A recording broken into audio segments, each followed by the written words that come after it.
Bien sûr, on va avoir des soucis. On va avoir des soucis si par exemple, ici, j'écris une nouvelle classe et qu'en même temps, j'écris une autre classe de l'autre côté. Et là, j'ai un travail concurrent. J'ai un travail concurrent, mais qu'est-ce qui va se passer? Testons-le tout de suite.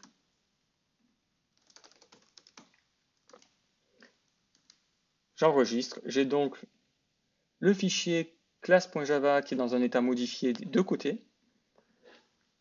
Bien, je vais d'abord committer à droite. Team commit.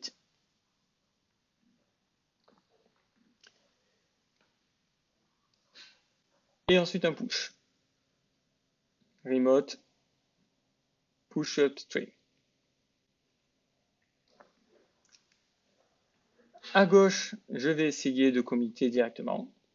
Team commit. Et là, donc je commit mon fichier java.java. Commit. Je push sur le serveur.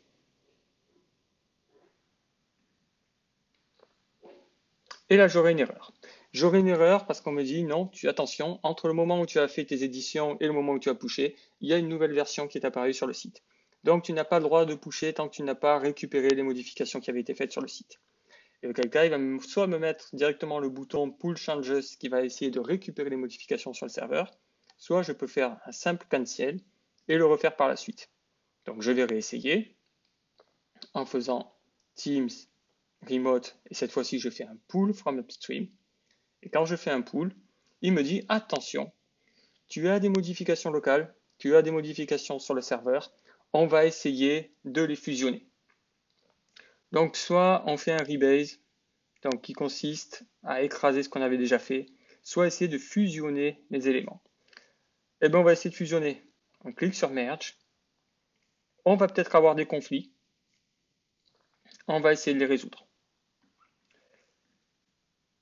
Donc on se retrouve avec une nouvelle interface qui est ici, qui nous dit d'un côté j'avais int A, de l'autre côté j'avais int B. Et bien lequel je choisis? Est-ce que je choisis soit cette version-là ou cette version-là? Ou est-ce que je choisis quelque chose qui aura été, voilà le résultat que je vais obtenir. Donc si je choisis cette version-là, accepte, je valide, mon conflit a été résolu, je clique sur OK, j'enregistre, et désormais la nouvelle version, ça sera B.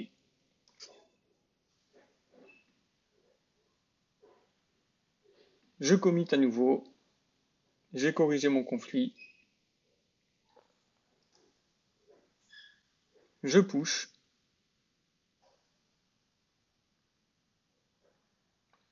et là tout s'est bien passé. De l'autre côté, si je veux être sûr que j'ai bien tout récupéré, je fais régulièrement des remote pull from upstream, et là j'aurai la dernière version et je n'ai pas de souci. Si jamais, bien sûr, vous travaillez sur des fichiers sur lesquels je n'avais pas de problème, à savoir que je vais rajouter un commentaire ici, et sur un autre fichier, par exemple nouvelle classe.java, je rajoute un autre commentaire, que je fais d'abord un commit à gauche,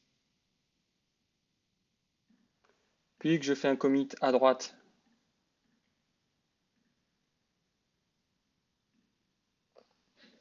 et qu'ensuite je push à gauche.